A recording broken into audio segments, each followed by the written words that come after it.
السلام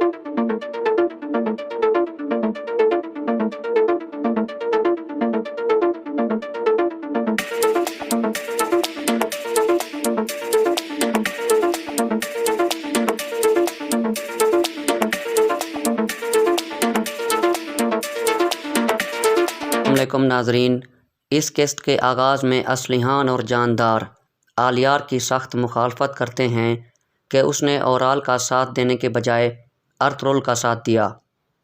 آلیار کہتا ہے، میں نے اپنی زندگی اللہ کے لیے وقف کر دی ہے اور میں اس آدمی کا ساتھ بالکل نہیں دے سکتا جو صرف اپنے فائدے کے لیے دوسروں پر ظلم کرے۔ دوسری طرف ترگت اورال کے پاس آ کر کہتا ہے، اب حساب دینے کا وقت آ گیا ہے اورال، میں تمہیں سزا دے دیتا لیکن تم ارطغرل صاحب کو دعا دو۔ اورال کہتا ہے، تم نے ابھی تک میری اصل طاقت نہیں دیکھی، تم کیا سمجھتے ہو کہ مجھے یہاں باندھ کر سب ٹھیک ہو گیا ہے؟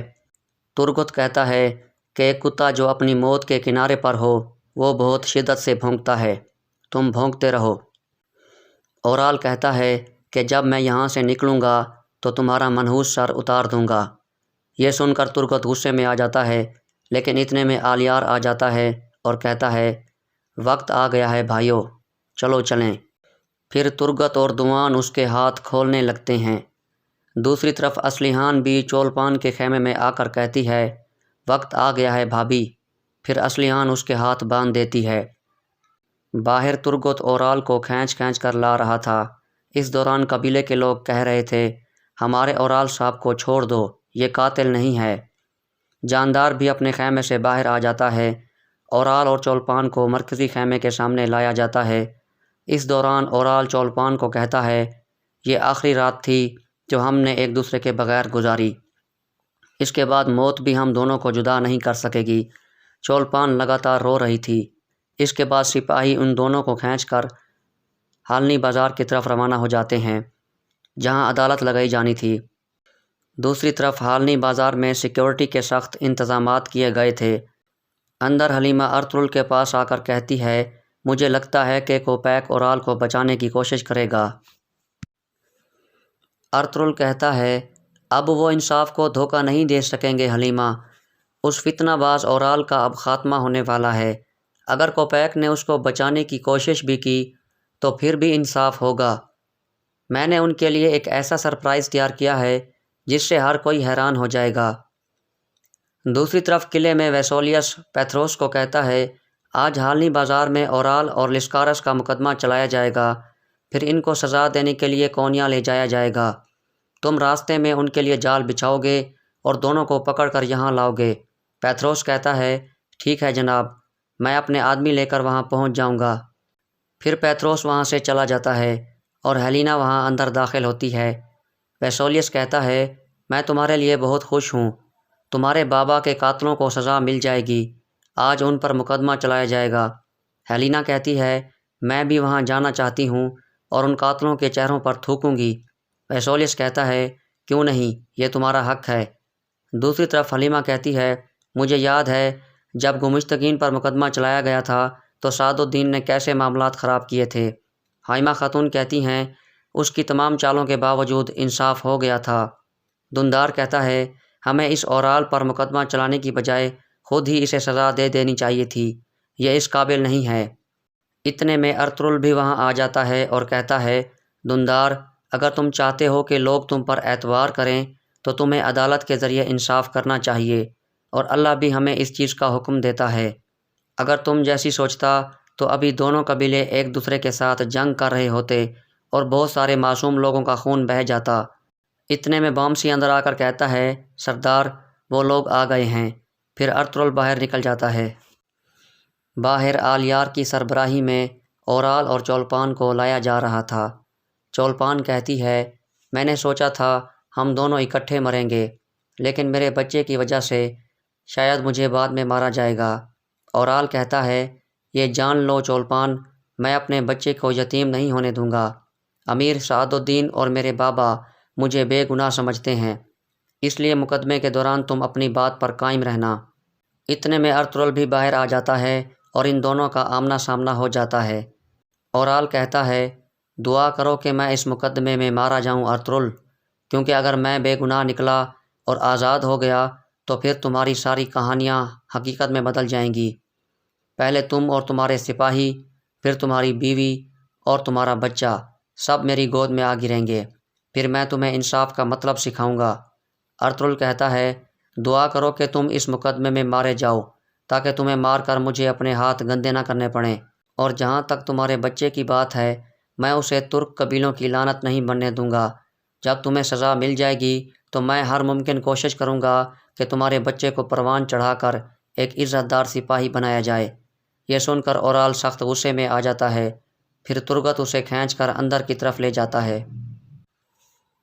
تھوڑی دیر بعد سعد الدین بھی اپنے سپاہیوں کے ساتھ وہاں آ جاتا ہے اور ارطغرل کے پاس آ کر کہتا ہے، بہت اعلیٰ، میں نے دیکھا ہے کہ آپ نے اس جگہ سیکیورٹی کے بہت اچھے انتظام کیے ہوئے ہیں ارطغرل صاحب، حتیٰ کہ شیطان بھی خود اندر داخل نہیں ہو سکتا۔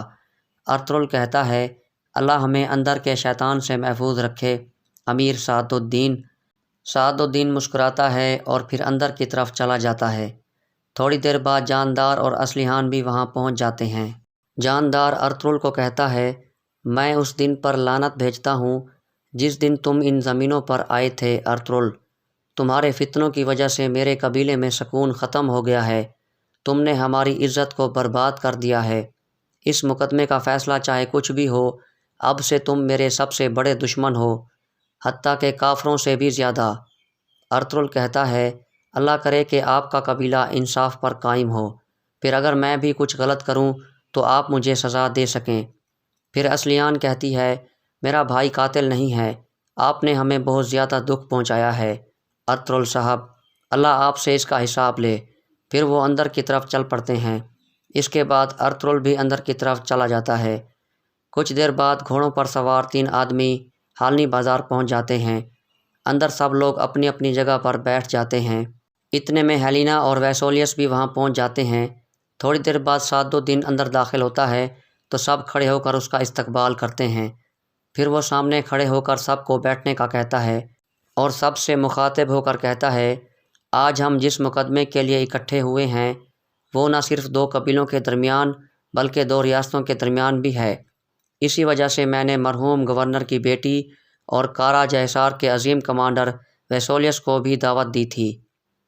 انشاءاللہ یہ مقدمہ دونوں قبیلوں اور دونوں ریاستوں کے درمیان دشمنی کو ختم کر دے گا۔ پھر وہ نیچے بیٹھ جاتا ہے۔ ایک سپاہی اسے قاضی والی بڑی سی ٹوپی دے دیتا ہے، لیکن عین اسی وقت اندر 3 آدمی داخل ہو جاتے ہیں۔ ایک آدمی کہتا ہے، امیر سعد الدین صاحب۔ سعد الدین حیران ہو کر پوچھتا ہے، کون ہیں آپ لوگ؟ وہ آدمی کہتا ہے، سلطان علاء الدین کے حکم پر میں اس مقدمے کا قاضی لگایا گیا ہوں۔ یہ سن کر سب حیران ہو جاتے ہیں، لیکن ارطغرل حکیم ارطغرل کی طرف دیکھ کر مسکرانے لگتا ہے۔ پھر قاضی پاس آ کر سعد الدین کو حکم نامہ دیتا ہے۔ حکم نامہ پڑھنے کے بعد سعد الدین کہتا ہے، میں سلطان کے فیصلے کی عزت کرتا ہوں، یہ میرے لیے شرف کی بات ہوگی کہ میں یہ مشکل ذمہ داری آپ کو سونپ دوں۔ پھر وہ ٹوپی قاضی کو دے دیتا ہے اور خود اپنی ٹوپی پہن کر ایک طرف ہو جاتا ہے۔ قاضی کے آس پاس 2 آدمی بیٹھ جاتے ہیں جو اس کے ساتھ آئے تھے۔ اتنے میں ترگت لسکارس کو بھی پکڑ کر وہاں لے آتا ہے۔ ہیلینا اسے دیکھ کر غصے میں آ جاتی ہے اور کہتی ہے، قاتل، لعنت ہو تمہارے اوپر۔ لسکارس کو اورال اور چولپان کے ساتھ بٹھا دیا جاتا ہے۔ پھر مقدمہ شروع ہو جاتا ہے۔ سب سے پہلے ارطغرل کہتا ہے، قاضی صاحب، ثبوت کے طور پر میں یہ تیر اور کمان پیش کرنا چاہتا ہوں جو لسکارس کے خیمے میں آلیار صاحب کی موجودگی میں ملے تھے۔ پھر ایک سپاہی وہ تیر کمان اٹھا کر قاضی کے سامنے رکھ دیتا ہے۔ ارطغرل کہتا ہے، گورنر پر جو تیر چلایا گیا تھا وہ بھی اس میں موجود ہے۔ تینوں قاضی وہ تیر دیکھنے لگتے ہیں اور تینوں باری باری کہتے ہیں، یہ تیر ایک جیسے ہیں۔ پھر قاضی لسکارس سے پوچھتا ہے، ارطغرل صاحب نے جو کہا ہے کیا وہ صحیح ہے؟ لسکارس کہتا ہے، یہ سب سچ ہے، میں نے گورنر کو اسی تیر کمان سے نشانہ بنایا تھا۔ اورال کہتا ہے، یہ جھوٹ ہے قاضی صاحب، یہ سب جھوٹ ہے۔ یہ سن کر ہیلینا کھڑی ہو جاتی ہے اور کہتی ہے، قاتلو، تم لوگوں کا حساب ضرور ہوگا، لعنت ہے تم پر، تم نے میرے بابا کو مار دیا، یہ کہہ کر وہ روتی ہوئی باہر چلی جاتی ہے۔ بامسی بھی اٹھ کر اس کے پیچھے چلا جاتا ہے۔ پھر اورال کہتا ہے، میں اور میری بیوی ان الزاموں کو مسترد کرتے ہیں۔ یہ ثبوت ثابت کرتا ہے کہ لسکارس قاتل ہے، لیکن یہ ثابت نہیں کرتا کہ میرا اس کے ساتھ کوئی لینا دینا ہے۔ قاضی کہتا ہے، لسکارس کا یہ بھی کہنا ہے کہ آپ نے ارطغرل صاحب، ان کی بیوی اور بچے، حتیٰ کہ اپنی بہن اصلیحان کو بھی قتل کرنے کی کوشش کی تھی، اور اس کے علاوہ توختامیش صاحب اور آئبو خاتون کو آپ نے چولپان کے ساتھ مل کر قتل کیا تھا۔ کیا یہ سب جھوٹ ہیں اورال کہتا ہے، یہ سب جھوٹ ہے قاضی صاحب۔ ان سب فتنوں کے پیچھے سیمون تھا، جسے میں نے مار دیا تھا۔ پھر ترگت بول پڑتا ہے اور کہتا ہے، قاضی صاحب، ہم سیمون کو زندہ سلامت پکڑنے والے تھے تاکہ وہ سب گناہوں کا اعتراف کرے، لیکن اورال نے ہمارے روکنے کے باوجود اس کو قتل کر دیا تھا۔ یہ چاہتا تھا کہ اس کو اعتراف کرنے سے روکا جائے تاکہ اس کے گناہ سامنے نہ آ سکیں۔ پھر ارطغرل کہتا ہے، 3 اور گواہ ہیں جو اس بات کو ثابت کریں گے کہ اورال نے میرے سپاہیوں کو مار دیا تھا اور قالینیں جلا ڈالی تھیں جو میں نے قسطنطنیہ کی طرف بھیجی تھیں۔ وہ گواہ یہ ہیں، آلیار صاحب، جاندار صاحب اور سپاہی کوتلوجا۔ سب سے پہلے قاضی آلیار سے پوچھتا ہے، کیا ارطغرل صاحب سچ کہہ رہے ہیں؟ آلیار کہتا ہے، یہ سچ ہے۔ پھر قاضی کوتلوجا سے پوچھتا ہے، کیا یہ سچ ہے کوتلوجا؟ کوتلوجا بھی کہتا ہے، یہ سچ ہے قاضی صاحب۔ پھر قاضی جاندار سے پوچھتا ہے، آپ کیا کہتے ہیں جاندار صاحب؟ جاندار کہتا ہے، میرے بیٹے نے غلطی کی تھی، یہ اپنی لالچ میں گرفتار ہو گیا تھا، لیکن دونوں قبیلوں کے درمیان دشمنی سے بچنے کے لیے میں نے ان ڈاکوؤں کو ڈھونڈ کر سب کو مار دیا تھا جنہوں نے ارطغرل صاحب کے سپاہیوں کو مارا تھا۔ ارطغرل کے سپاہیوں کا بدلہ میں نے لے لیا تھا۔